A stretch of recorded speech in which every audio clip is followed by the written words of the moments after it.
The total electric flux through a closed surface is 1 upon epsilon naught times the total charge enclosed in that surface।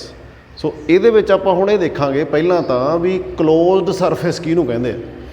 Closed surface ਕੋਈ ਵੀ ਉਹ surface ਆ ਜਿਸ ਦਾ ਕੋਈ ਵੀ ਸਿਰਾ ਕੋਈ ਵੀ ਜਗ੍ਹਾ ਤੋਂ ਖੁੱਲ੍ਹਾ ਪੋਰਸ਼ਨ ਨਾ ਹੋਵੇ।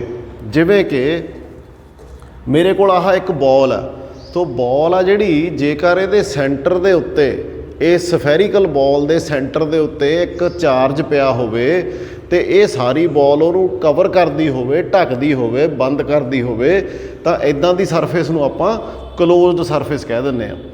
ਇਸੇ ਤਰ੍ਹਾਂ ਜੇਕਰ ਕਿਸੇ ਕਿਊਬਿਕਲ ਸਰਫੇਸ ਦੇ ਵਿੱਚ ਕਿਸੇ ਬੰਦ ਡੱਬੇ ਦੇ ਵਿੱਚ ਕੋਈ ਚਾਰਜ ਹੋਵੇ ਤਾਂ ਉਹਨੂੰ ਵੀ ਅਸੀਂ ਕਲੋਜ਼ਡ ਸਰਫੇਸ ਦੇ ਵਿੱਚ ਪਿਆ ਇੱਕ ਚਾਰਜ ਕਹਿ ਸਕਦੇ ਹਾਂ।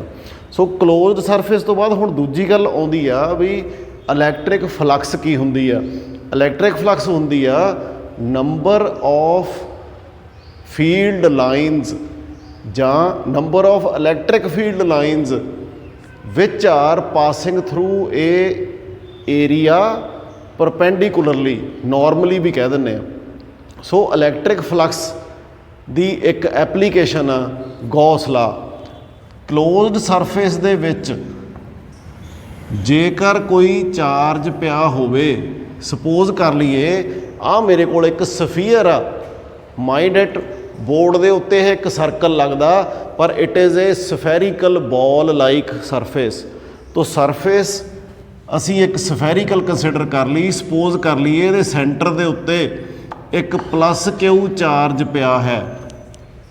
ਇਸ ਚਾਰਜ ਦੁਆਰਾ ਜਿਹੜਾ ਵੀ ਫੀਲਡ ਆਲੇ ਦੁਆਲੇ ਛੱਡਿਆ ਜਾਂਦਾ, ਜਿਹੜਾ ਵੀ ਇਹਦਾ ਪ੍ਰਭਾਵ ਆਲੇ ਦੁਆਲੇ ਇਲੈਕਟ੍ਰਿਕ ਫੀਲਡ ਦਾ, ਉਹਦੇ ਵਿੱਚੋਂ ਜਿੰਨੀਆਂ ਅਸੀਂ ਇਮੈਜਨਰੀ ਲਾਈਨਸ ਕੰਸੀਡਰ ਕਰ ਸਕਦੇ ਹਾਂ ਵੀ ਇਸ ਸਰਫੇਸ ਨੂੰ ਪਰਪੈਂਡੀਕੂਲਰਲੀ ਬਾਹਰ ਨਿਕਲ ਰਹੀਆਂ ਨੇ, ਉਹਨੂੰ ਅਸੀਂ ਟੋਟਲ ਇਲੈਕਟ੍ਰਿਕ ਫਲਕਸ ਕਹਾਂਗੇ। ਤੇ ਇਹ ਸਾਡੀ ਜਿਹੜੀ ਟੋਟਲ ਇਲੈਕਟ੍ਰਿਕ ਫਲਕਸ ਆ ਉਹਨੂੰ ਮੈਂ ਫਾਈ ਟੋਟਲ ਕਹਿ ਦਿੰਦਾ ਤੇ ਇਹ ਬਰਾਬਰ ਹੁੰਦੀ ਆ ਇਲੈਕਟ੍ਰਿਕ ਫੀਲਡ ਡਾਟ ਏਰੀਆ। ਜੇਕਰ ਸਰਫੇਸ ਏਰੀਆ ਨੂੰ ਮੈਂ ਐਸ ਕਹਿ ਦਾਂ ਇਹਦੇ ਸਾਰੇ ਸਰਫੇਸ ਏਰੀਆ ਨੂੰ, ਤਾਂ ਇੱਥੇ ਮੈਂ ਈ ਡਾਟ ਐਸ ਲਿਖ ਸਕਦਾ। ਹੁਣ ਗੌਸ ਥਿਊਰਮ, ਗੌਸਜ਼ ਲਾ ਨੂੰ ਪ੍ਰੂਵ ਕਰਨ ਦੇ ਲਈ ਆਪਾਂ ਇਹ ਦੇਖ ਲਿਆ ਪਹਿਲਾਂ ਸਟੇਟਮੈਂਟ ਵੀ ਇਹ ਟੋਟਲ ਇਲੈਕਟ੍ਰਿਕ ਫਲਕਸ ਦੀ ਗੱਲ ਆ। ਤੇ ਟੋਟਲ ਇਲੈਕਟ੍ਰਿਕ ਫਲਕਸ ਬਰਾਬਰ ਕਿਹਦੇ ਕਿਹਾ ਗੌਸ ਨੇ? ਇਹ ਬਰਾਬਰ ਕਹਿੰਦਾ ਵੀ ਜਿੰਨਾ ਚਾਰਜ ਇਨਕਲੋਜ਼ ਆ ਉਹ ਤੇ ਬਟੇ ਕਰ ਦਈਏ ਐਪਸਾਈਲਨ ਨੋਟ, ਇਹਦੇ ਬਰਾਬਰ ਆਉਂਦਾ। ਤੋ ਆਹ ਸਾਡੇ ਕੋਲੇ ਗੌਸਜ਼ ਲਾ ਬਣ ਗਿਆ। ਦਿਸ is the Gauss's law. Total electric flux which is coming out of the charge enclosed in a closed surface, E dot S ਹੋ ਗਈ, is 1 upon epsilon naught times the charge enclosed in this surface। ਆਓ ਹੁਣ ਦੇਖੀਏ ਇਹਦਾ proof ਕਿਵੇਂ ਆ, ਕਿਵੇਂ ਅਸੀਂ ਸਿੱਧ ਕਰੀਏ ਵੀ ਈ ਡਾਟ ਐਸ ਆ ਜਿਹੜਾ ਉਹ ਕਿਊ ਬਟੇ ਐਪਸਾਈਲਨ ਨੋਟ ਦੇ ਬਰਾਬਰ ਆ ਜਾਏਗਾ। ਸੋ ਇਸ ਲਈ ਅਸੀਂ ਕੀ ਕਰਦੇ ਹਾਂ, ਐਸੇ ਸਫੀਅਰ ਨੂੰ ਛੋਟੇ ਛੋਟੇ ਏਰੀਆ ਐਲੀਮੈਂਟਸ ਦੇ ਵਿੱਚ ਵੰਡਿਆ ਹੋਇਆ ਮੰਨ ਲੈਂਦੇ ਹਾਂ। ਇਹਨਾਂ ਵਿੱਚੋਂ ਸਾਰੀ ਸਰਫੇਸ ਦੇ ਉੱਤੇ ਛੋਟੇ ਛੋਟੇ ਏਰੀਆ ਐਲੀਮੈਂਟਸ ਦਾ ਵੰਡਿਆ ਹੋਇਆ ਮੰਨ ਲੈਂਦੇ ਹਾਂ ਤੇ ਸਾਰੀ ਸਰਫੇਸ ਦੇ ਉੱਤੇ ਛੋਟੇ ਛੋਟੇ ਏਰੀਆ ਐਲੀਮੈਂਟ ਬਣਾ ਲਈਏ। ਸਪੋਜ਼ ਕਰ ਲਈਏ ਉਹਨਾਂ ਦੇ ਵਿੱਚੋਂ ਇੱਕ ਏਰੀਆ ਐਲੀਮੈਂਟ ਮੈਂ ਕੰਸੀਡਰ ਕਰ ਲਿਆ ਜਿਹਦੇ ਵਿੱਚੋਂ ਦੀ ਇਲੈਕਟ੍ਰਿਕ ਫੀਲਡ, ਇਲੈਕਟ੍ਰਿਕ ਫਲਕਸ ਇੱਧਰ ਨੂੰ ਬਾਹਰੋਂ ਨਿਕਲ ਰਹੀ ਆ ਇਸ ਚਾਰਜ ਦੀ, ਤੇ ਇਸ ਏਰੀਆ ਐਲੀਮੈਂਟ ਦਾ ਜਿਹੜਾ ਏਰੀਆ ਹੈ ਉਹ ਮੈਂ ਕੰਸੀਡਰ ਕਰ ਲੈਣਾ ਡੈਲਟਾ ਐਸ। ਤੇ ਇਹਦੇ ਵਿੱਚੋਂ ਦੀ ਜਿਹੜੀ ਫਲਕਸ ਨਿਕਲਦੀ ਆ, ਕਿਉਂਕਿ ਛੋਟਾ ਏਰੀਆ ਐਲੀਮੈਂਟ ਆ, ਫਲਕਸ ਵੀ ਇੰਨੀ ਕੀ ਨਿਕਲੂਗੀ ਜਿੰਨਾ ਆਪਾਂ ਏਰੀਆ ਮੰਨਿਆ। ਤੋ ਇਸ ਕਰਕੇ ਉਸ ਫਲਕਸ ਨੂੰ ਮੈਂ ਮੰਨ ਲੈਣਾ delta fi. Delta fi is the small amount of flux which is coming out of this small area element of this charge Q। ਹੁਣ ਇਹ ਦੇਖੀਏ ਵੀ ਜਿਹੜਾ ਡੈਲਟਾ ਐਸ ਅਸੀਂ ਮੰਨਿਆ, ਇਸ ਏਰੀਏ ਦੀ ਡਾਇਰੈਕਸ਼ਨ ਕਿੱਧਰ ਨੂੰ ਹੋਊਗੀ? ਇੱਧਰਲੇ ਪਾਸੇ ਨੂੰ ਤਾਂ ਅਸੀਂ ਇਲੈਕਟ੍ਰਿਕ ਫੀਲਡ ਦੇਖ ਲਿਆ। Area vector the direction we ਪਰਪੈਂਡੀਕੂਲਰਲੀ to the surface ਹੋਏਗੀ। ਸੋ ਡੈਲਟਾ ਐਸ ਦੀ ਡਾਇਰੈਕਸ਼ਨ ਵੀ इधर नूं ही होएगी। ओके, तो फ्लक्स कितनी आ गई according to this formula E dot S electric field into S कितना साडे कोल जी हुण delta S. So E dot delta S is my flux which is coming out of this area element. Now we have taken the charge at the center of the surface which has a radius r. So therefore let us write the formula for electric field of this charge at a distance r, क्योंकि area element जिथे तक मन्ने वो ही surface के उत्ते आ, ते surface के उत्ते सारे पासे रेडियस आ जिहड़ा वो आर होएगा। सो इलैक्ट्रिक फील्ड की वैल्यू कितनी होएगी 1/4 पाई एप्साइलन नॉट, तो असीं अखां मीच के ही लिख लेना। उदों बाद चार्ज कितना, चार्ज हैगा साडे कोल क्यू, असीं उहदा मैगनीट्यूड लिखना बटे जिन्ना डिस्टेंस आ उहदा स्केयर, डिस्टेंस इत्थों तक कितना है रेडियस, रेडियस का स्केयर आर स्केयर आ गया। हुण असीं लिखनी हुंदी है डायरैक्शन इलैक्ट्रिक फील्ड की। Direction of electric field is, जेकर इत्थे टेस्ट चार्ज रख के देखिए तो इधर नूं जाएगा, सो इस करके ये आर वाले पासे नूं ही जाएगा। So I will write here as R cap, ये मेरी इलैक्ट्रिक फील्ड की वैल्यू होगी, इनू मैं हुण इत्थे पुट करना। सो इस करके the electric flux through this tiny surface, आ छोटे सरफेस दे विचों दी कितनी इलैक्ट्रिक फ्लक्स निकलदी आ वो मैं लिखण लग्या 1/4 pi epsilon naught q by r square r cap dot delta S. Mind it, r cap is the unit vector along the radius through the surface and delta s is a vector quantity area element। एरिए की direction किधर नूं हुंदी आ perpendicularly outwards from the surface. जे आ board है, board के एरिए की गल करिए तो एक रैक्टेंगुलर बोर्ड है, इस एरिए की डायरैक्शन किधर नूं होएगी perpendicularly outwards from the surface. So sphere है, आ बॉल आ मेरे कोले, बॉल के एरिए की डायरैक्शन किधर नूं होएगी perpendicularly outwards to the surface at every point जिथे देखना होवे। जे इत्थे देखना तो इधरले पासे नूं perpendicularly outwards from the surface. मेरे कोल ये इत्थे एक डस्टर है, डस्टर की आह वाली सरफेस आ, इहदा मैं एरिया वैक्टर देखना होवे परपेंडिकुलरली आउटवर्ड्स, इधरली सरफेस का एरिया देखना होवे परपेंडिकुलरली आउटवर्ड्स, इधरली सरफेस का perpendicularly outwards. So area is perpendicular to the surface. Now असी इन्हां दोनों वैक्टर्स नूं डिफाइन करिए, सॉरी सॉल्व करिए, की आएगा 1/4 pi epsilon naught Q by are square. इत्थे तक सारियां चीज़ां साडे कोले स्केलर क्वांटिटीज़ ने। आर कैप आ जिहड़ा साडा वैक्टर का unit vector, delta S is a unit is a vector. So इन्हां दोनों की डॉट प्रोडक्ट मतलब ए डॉट बी फाइंड करांगे, A B cos theta. R दा मैगनीट्यूड कितना होएगा यूनिट वैक्टर का 1। यूनिट वैक्टर की हुंदा जिहदा मैगनीट्यूड 1 होवे। सो आर दा मैगनीट्यूड 1, डेल्टा एस दा magnitude delta S into cos of the angle between these two. Angle दोनों दे विच कितना जी, जिधर नूं ई आ उधर नूं डेल्टा एस आ, सो एंगल 0 डिग्री हो गया, cos 0 degree. So delta phi is 1/4 pi epsilon naught Q by are square, cos 0 1 हो जाएगा, तो मेरे को कला इत्थे रह गया डेल्टा एस। ये मेरे को फ्लक्स की वैल्यू आ गई through this surface which we have considered, but this whole surface, whole sphere is divided into small surface area elements। so इस करके total electric flux, क्योंकि असी गॉस ला दे विच total flux कढ़नी है, total electric flux किहदे बराबर होएगी कल्ले कल्ले एरिया एलीमेंट तो जिन्नी फ्लक्स बाहर निकल रही है उन्होंने सारिਆਂ ਨੂੰ सम कर दिए। सो ਇਹਦਾ मतलब ये हो गया भी टोटल फ्लक्स किहदे बराबर होगी 1/4 pi epsilon not constant uh, summation कर दिए किहदा ऑल डेल्टा एस, जिन्ने भी डेल्टा एस ने सारे वो सारिਆਂ ਦਾ सम कर दिए तो इक्वल टू बटे r square into delta S. ਸਾਰਿਆਂ ਦਾ ਸਮੇਸ਼ਨ ਕਰ ਦਈਏ 1/4 ਪਾਈ ਐਪਸਾਈਲਨ ਨੋਟ ਆਪਾਂ ਕਾਮਨ ਕੱਢ ਲਾਂਗੇ ਸਾਰਿਆਂ ਚੋਂ ਕਿਉਂਕਿ ਬਰਾਬਰ ਆਊਗਾ। ਵੈਸੇ ਕਿਊ ਵੀ ਬਾਹਰ ਆ ਜਾਊਗਾ, ਆਰ ਸਕੇਅਰ ਵੀ ਬਾਹਰ ਆ ਜਾਊਗਾ ਕਿਉਂਕਿ ਆਰ ਵੀ ਸਾਰਿਆਂ ਵਾਸਤੇ ਸੇਮ ਆ, ਸਾਰੇ ਸਰਫੇਸ ਦੇ ਉੱਤੇ ਨੇ, ਇਸ ਕਰਕੇ ਸਾਰਿਆਂ ਦਾ ਰੇਡੀਅਸ ਜਿੰਨਾ ਡਿਸਟੈਂਸ ਹੀ ਹੋਏਗਾ ਸੈਂਟਰ ਤੋਂ ਸਾਰਿਆਂ ਦਾ ਡਿਸਟੈਂਸ ਬਰਾਬਰ ਹੋਏਗਾ। ਸੋ ਆ ਵੀ ਸਾਡੇ ਕੋਲੇ ਕਾਮਨ ਆ ਜਾਏਗਾ ਬਾਹਰ। ਅੰਦਰਲੇ ਪਾਸੇ ਕੀ ਰਹਿ ਜਾਏਗਾ, summation of all delta S, ਸਾਰੇ ਡੈਲਟਾ ਐਸ ਦਾ ਸਮੇਸ਼ਨ ਕਿਹਦੇ ਬਰਾਬਰ ਹੋਏਗਾ। ਜੇਕਰ ਆਪਾਂ ਐਸ ਸਫੀਅਰ ਦੀ ਗੱਲ ਕਰੀਏ, ਛੋਟੇ ਛੋਟੇ ਏਰੀਆ ਐਲੀਮੈਂਟ ਕੰਸੀਡਰ ਕਰ ਲਈਏ ਇਹਦੀ ਸਰਫੇਸ ਦੇ ਉੱਤੇ, ਤਾਂ ਇਹ ਸਾਰੀ ਸਰਫੇਸ ਕਵਰ ਹੋ ਜਾਏਗੀ। ਤਾਂ total summation of all the area elements will be equal to the total surface area of the sphere। ਤੇ surface area of sphere ਦਾ ਫਾਰਮੂਲਾ ਕੀ ਹੁੰਦਾ ਜੀ, ਉਹ ਅਸੀਂ ਇੱਥੇ ਲਾ ਦਿਆਂਗੇ। ਤਾਂ ਟੋਟਲ ਫਾਈ ਸਾਡੇ ਕੋਲ ਕਿਹਦੇ ਬਰਾਬਰ ਆ ਗਈ, 1/4 pi epsilon naught Q by R square into delta S ਦਾ ਸਮੇਸ਼ਨ ਸਾਡੇ ਕੋਲ ਆ ਜਾਏਗਾ 4 ਪਾਈ R square.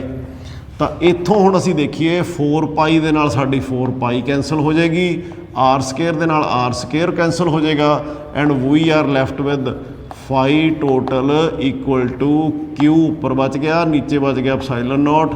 So Q by epsilon naught. So ਕਿੱਥੋਂ ਸ਼ੁਰੂ ਕੀਤਾ ਸੀ, E ਡੋਟ ਡੈਲਟਾ ਐਸ ਤੋਂ, E ਡੋਟ ਡੈਲਟਾ ਐਸ ਤੋਂ ਸ਼ੁਰੂ ਕੀਤਾ, ਸਾਡੇ ਕੋਲ ਕਿਹਦੇ ਬਰਾਬਰ ਆ ਗਿਆ, Q ਬਾਈ ਐਪਸਾਈਲਨ ਨੋਟ। ਸੋ ਇੱਥੋਂ ਅਸੀਂ ਡਿਫਾਈਨ ਕਰਦੇ ਹਾਂ। So this is the definition of Gauss's law. Total electric flux through a closed surface is 1/epsilon naught times the charge enclosing in this surface. ਹੁਣ ਅਸੀਂ ਇਹ ਦੇਖੀਏ ਵੀ ਗੌਸਜ਼ ਲਾ ਨੂੰ ਅਸੀਂ ਹਰ ਜਗ੍ਹਾ ਤੇ ਅਪਲਾਈ ਕਰ ਸਕਦੇ ਹਾਂ, ਜਿੱਥੇ ਵੀ ਸਾਡੇ ਕੋਲੇ ਚਾਰਜ ਐਨਕਲੋਜ਼ ਕੀਤਾ ਹੋਵੇ ਕਿਸੇ ਸਰਫੇਸ ਦਾ। ਅਸੀਂ ਕਿਸੇ ਵੀ ਚਾਰਜ ਦੀ ਇਲੈਕਟ੍ਰਿਕ ਫੀਲਡ ਕੱਢਣੀ ਹੋਵੇ ਤਾਂ ਉਹਦੇ ਆਲੇ ਦੁਆਲੇ ਇੱਕ ਗੌਸੀਅਨ ਸਰਫੇਸ ਕੰਸੀਡਰ ਕਰ ਲਾਂਗੇ ਤੇ ਉੱਥੇ ਗੌਸੀਅਨ ਸਰਫੇਸ ਦੇ ਵਿੱਚੋਂ ਦੀ ਜਿੰਨੀ ਫਲਕਸ ਬਾਹਰ ਆ ਰਹੀ ਆ ਉਹ ਕੱਢਾਂਗੇ according to this formula and we will find the electric field. ਇੱਕ ਗੱਲ ਦਾ ਧਿਆਨ ਰੱਖਿਓ, ਆ ਜਿਹੜਾ ਆਪਾਂ ਡੈਰੀਵੇਸ਼ਨ ਕੀਤੀ ਆ ਇਹਦੇ ਵਿੱਚ ਅਸੀਂ ਸਿਰਫ ਗੌਸ ਲਾ ਨੂੰ ਪ੍ਰੂਵ ਕੀਤਾ, that is phi equal to Q by epsilon naught. ਪਰ ਜਿਹੜੀਆਂ ਇਹਦੀਆਂ ਐਪਲੀਕੇਸ਼ਨਸ ਹੋਣਗੀਆਂ ਉਹਦੇ ਵਿੱਚ ਅਸੀਂ ਇਲੈਕਟ੍ਰਿਕ ਫੀਲਡ ਕੱਢਣਾ ਹੋਏਗਾ ਯੂਜ਼ਿੰਗ ਗੌਸਜ਼ ਲਾ, ਉਹਦੇ ਵਿੱਚ ਅਸੀਂ ਇਲੈਕਟ੍ਰਿਕ ਫੀਲਡ ਕੱਢਣਾ ਹੋਏਗਾ ਤੇ ਇਲੈਕਟ੍ਰਿਕ ਫੀਲਡ ਕੱਢਣ ਵਾਸਤੇ ਅਸੀਂ ਇਹਦੀ ਵੈਲਿਊ ਨਹੀਂ ਪੁੱਟ ਕਰਾਂਗੇ, E ਨੂੰ E ਹੀ ਰੱਖਾਂਗੇ।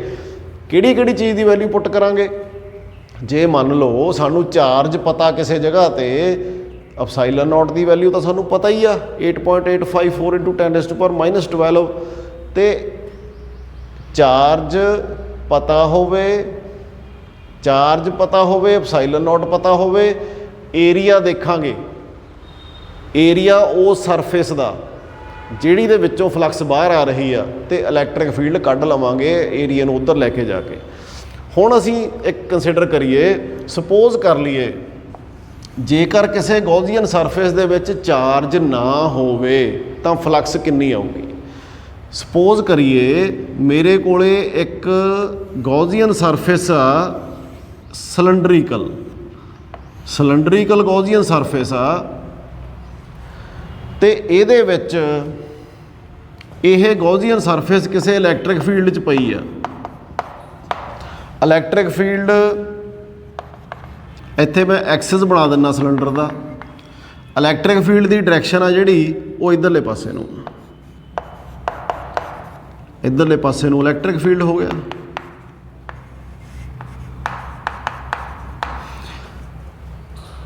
The problem in question is I have to find the flux through this surface। ਹੁਣ ਇਹਦੇ ਵਿੱਚ ਕੋਈ ਚਾਰਜ ਨਹੀਂਗਾ। What will be the flux through this closed surface if there is no charge in this surface। देखिए electric field हैगा, charge है नहींगा। सो ਇਹਦੇ ਵਿੱਚ ਜੇ ਧਿਆਨ ਨਾਲ ਦੇਖੀਏ ਸਾਡੇ ਕੋਲੇ ਤਿੰਨ ਸਰਫੇਸਿਸ ਬਣਦੀਆਂ ਨੇ। ਫਸਟ ਸਰਫੇਸ ਇੱਧਰਲੀ ਸਰਕੂਲਰ, ਸੈਕੰਡ ਸਰਫੇਸ ਮੈਂ ਮੰਨ ਲੈਣਾ ਇੱਥੇ ਇੱਧਰਲਾ ਸਰਕਲ, ਤੀਜੀ ਸਰਫੇਸ ਜਿਹੜਾ ਆਹ ਵਾਲਾ ਇਹਦਾ ਪੋਰਸ਼ਨ ਹੈ ਕਰਵਡ ਸਰਫੇਸ ਏਰੀਆ, ਆਹ ਵਾਲਾ ਸਰਫੇਸ ਸਿਲੰਡਰ ਦਾ ਤੀਜੀ ਸਰਫੇਸ ਮੈਂ ਇਹਨੂੰ ਮੰਨ ਲੈਣਾ। So this we have 3 surfaces. Total electric flux ਕਿੰਨੀ ਹੋਏਗੀ? Phi total will be equal to ਜਿੰਨੀ ਫਲਕਸ ਪਹਿਲੇ ਫੇਸ ਦੇ ਵਿੱਚੋਂ ਦੀ ਲੰਘ ਰਹੀ ਆ ਫਾਈ 1 ਕਹਿ ਦਈਏ, ਜਿੰਨੀ ਫਲਕਸ ਦੂਜੇ ਫੇਸ ਦੇ ਵਿੱਚੋਂ ਦੀ ਲੰਘ ਰਹੀ ਆ ਫਾਈ 2 ਕਹਿ ਦਈਏ, ਜਿੰਨੀ ਫਲਕਸ ਤੀਜੇ ਫੇਸ ਦੇ ਵਿੱਚੋਂ ਜਿਹੜਾ ਕਰਵਡ ਸਰਫੇਸ ਆ ਉਹਦੇ ਵਿੱਚੋਂ ਦੀ ਬਾਹਰ ਆ ਰਹੀ ਆ, ਤਿੰਨਾਂ ਫਲਕਸਸ ਦਾ ਅਸੀਂ ਸਮ ਕਰ ਦਈਏ। ਤੇ ਫਲਕਸ ਦਾ ਫਾਰਮੂਲਾ ਸਾਡੇ ਕੋਲ ਕੀ ਆ? ਪਹਿਲੀ ਵਾਸਤੇ ਮੈਂ ਕਹਿ ਦੂੰਗਾ ਇਲੈਕਟ੍ਰਿਕ ਫੀਲਡ ਤਾਂ ਇੱਧਰ ਨੂੰ ਸਾਰੇ ਪਾਸੇ ਇੱਕੋ ਜਿਹਾ ਹੀ ਆ। ਸੋ E ਡੋਟ S1 ਜੇ ਇਹਦਾ ਸਰਫੇਸ ਏਰੀਆ S1 ਹੋਵੇ, ਇਹਦਾ ਸਰਫੇਸ ਏਰੀਆ ਤੇ ਇਹਦਾ ਸਰਫੇਸ ਏਰੀਆ ਸੇਮ ਹੋਏਗਾ ਕਿਉਂਕਿ ਆ ਵੀ ਸਰਕਲ ਆ ਸਿਲੰਡਰ ਦੇ ਵਿੱਚ ਦੋਨੇ ਜਿਹੜੇ ਟੌਪ ਸਰਕਲਸ ਹੁੰਦੇ ਇਹਨਾਂ ਦਾ ਏਰੀਆ ਸੇਮ ਹੋਏਗਾ, ਤਾਂ ਇਹਨੂੰ ਵੀ ਮੈਂ S1 ਕਹੂੰਗਾ। ਤੀਸਰੇ ਵਾਲੀ ਜਿਹੜੀ ਹੈ ਉਹਨੂੰ ਮੈਂ S3 ਕਹਿ ਦਿੰਦਾ for convenience. Okay, so this will be E dot S1, ਇਹਦਾ ਵੀ ਫਲਕਸ ਇੰਨੀ ਆ ਗਈ, ਤੀਸਰੇ ਦੀ ਫਲਕਸ ਕਿੰਨੀ ਆ ਗਈ? E dot S3। ਲਓ ਜੀ, ਹੁਣ ਅਸੀਂ ਇਹ ਤਿੰਨਾਂ ਵੈਕਟਰਸ ਨੂੰ ਸੋਲਵ ਕਰੀਏ। ਡਾਟ ਪ੍ਰੋਡਕਟ ਬਣ ਗਈ A ਡਾਟ B ਪਹਿਲੇ ਦੀ, A ਡਾਟ B ਦੂਜੇ ਦੀ, A ਡਾਟ B ਤੀਜੇ ਦੀ। ਪਹਿਲੇ ਵਾਸਤੇ E ਤੇ S ਦੇ ਵਿੱਚ ਐਂਗਲ ਦੇਖੋ, magnitude of first vector into magnitude of second vector into cos of the angle between these two. Electric field S surface ਦੇ ਵਿੱਚ ਇੱਧਰ ਨੂੰ ਆ, ਰਾਈਟ ਸਾਈਡ ਵੱਲ ਨੂੰ। ਏਰੀਆ ਵੈਕਟਰ ਕਿੱਧਰ ਨੂੰ ਆ? ਆਹ ਸਰਫੇਸ ਆ, area is perpendicular to the surface, area vector ਸਾਡਾ ਇੱਧਰ ਨੂੰ ਹੋ ਗਿਆ। ਸੋ S1 ਸਾਡਾ ਇੱਧਰ ਨੂੰ ਹੋ ਗਿਆ ਤੇ E ਵੈਕਟਰ ਕਿੱਧਰ ਨੂੰ ਹੋ ਗਿਆ ਜੀ? ਰਾਈਟ ਸਾਈਡ ਵੱਲ ਨੂੰ। ਸੋ ਇਹਦਾ ਮਤਲਬ ਐਂਗਲ ਕਿੰਨਾ ਹੋ ਗਿਆ? 180 ਡਿਗਰੀ ਤੇ cos 180 ਡਿਗਰੀ ਅਸੀਂ ਇੱਥੇ ਲਿਖ ਦਈਏ। ਸੋ ਇਹ ਸਾਡਾ E ਡੋਟ S1 ਆ ਗਿਆ, ਪਲੱਸ ਦੂਸਰੀ ਟਰਮ ਆ ਜਿਹੜੀ ਸਾਡੀ E ਡੋਟ S1 ਇੱਧਰਲੀ ਸੈਕੰਡ ਸਰਫੇਸ ਤੋਂ। ਇਲੈਕਟ੍ਰਿਕ ਫੀਲਡ ਵੀ ਇੱਧਰ ਨੂੰ ਹੀ ਆ, ਏਰੀਆ ਵੀ ਇਹਦਾ ਇੱਧਰ ਨੂੰ ਹੀ ਆ। ਸੋ ਇਸ ਕਰਕੇ ਇੱਥੇ 0 ਡਿਗਰੀ ਐਂਗਲ ਬਣ ਗਿਆ, cos 0 1 ਹੁੰਦਾ, ਇਸ ਕਰਕੇ ਮੈਂ ਇਹਨੂੰ E dot E into S1 ਹੀ ਲਿਖ ਦਾਂਗਾ। ਤੀਸਰਾ, let us consider electric field for this surface. ਇਹ ਜਿਹੜੀ ਕਰਵਡ ਸਰਫੇਸ ਆ ਇਹਦਾ ਜਿਹੜਾ ਏਰੀਆ ਹੋਏਗਾ ਪਰਪੈਂਡੀਕੂਲਰ ਐਟ ਐਵਰੀ ਪੁਆਇੰਟ। ਸੋ ਇੱਥੋਂ ਇੱਧਰ ਨੂੰ, ਪਿਛਲੇ ਪਾਸਿਓਂ ਇੱਧਰ ਨੂੰ। ਸੋ ਜੇ ਤੁਸੀਂ ਅਜ਼ਿਊਮ ਕਰੋ ਵੀ ਆ ਜਿਹੜਾ ਮੇਰੇ ਕੋਲੇ ਚੌਕ ਹੈ ਸਿਲੰਡਰੀਕਲ ਆ, ਤੇ ਸਿਲੰਡਰੀਕਲ ਇੱਧਰਲਾ ਪਾਸਾ ਜਿਹੜਾ ਇੱਥੋਂ ਸਾਰੇ ਪਾਸੇ ਨੂੰ ਏਰੀਆ ਪਰਪੈਂਡੀਕੂਲਰਲੀ ਆਊਟਵਰਡਸ ਹੋਏਗਾ। ਸੋ ਇਸ ਕਰਕੇ ਇਲੈਕਟ੍ਰਿਕ ਫੀਲਡ ਤੇ ਏਰੀਆ ਇਹਨਾਂ ਦਾ ਆਪਸ ਦੇ ਵਿੱਚ ਐਂਗਲ 90 ਡਿਗਰੀ ਹੋ ਗਿਆ ਤੇ cos 90 0 ਹੁੰਦਾ। ਸੋ ਇਸ ਕਰਕੇ ES3 cos 90 ਮੇਰੇ ਕੋਲੇ ਸਾਰੀ ਟਰਮ 0 ਹੋ ਗਈ। Now let us come to cos 180। cos 180 ਹੁੰਦਾ ਜੀ -1। ਸੋ ਇਸ ਕਰਕੇ ਫਲਕਸ ਜਿਹੜੀ ਟੋਟਲ ਆ ਸਾਡੇ ਕੋਲੇ ਕਿਹਦੇ ਬਰਾਬਰ ਆ ਗਈ? E ਇੰਟੂ S1 cos 180 -1, ਇਸ ਕਰਕੇ ਇਹਦੇ ਅੱਗੇ ਮੈਂ ਮਾਈਨਸ ਸਾਈਨ ਲਗਾ ਦਿੰਦਾ, ਪਲੱਸ E ਇੰਟੂ S1। ਸੋ ਇੱਕ ਟਰਮ ਮੇਰੇ ਕੋਲੇ ਮਾਈਨਸ ਆ ਗਈ, ਦੂਸਰੀ ਪਲੱਸ ਆ ਗਈ। ਏਰੀਆ ਦੋਨੇ ਬਰਾਬਰ ਨੇ, ਇਲੈਕਟ੍ਰਿਕ ਫੀਲਡ ਅਸੀਂ ਯੂਨੀਫਾਰਮ ਮੰਨ ਕੇ ਚੱਲਾਂਗੇ ਤਾਂ ਮੇਰੇ ਕੋਲੇ ਕਿੰਨਾ ਆ ਗਿਆ?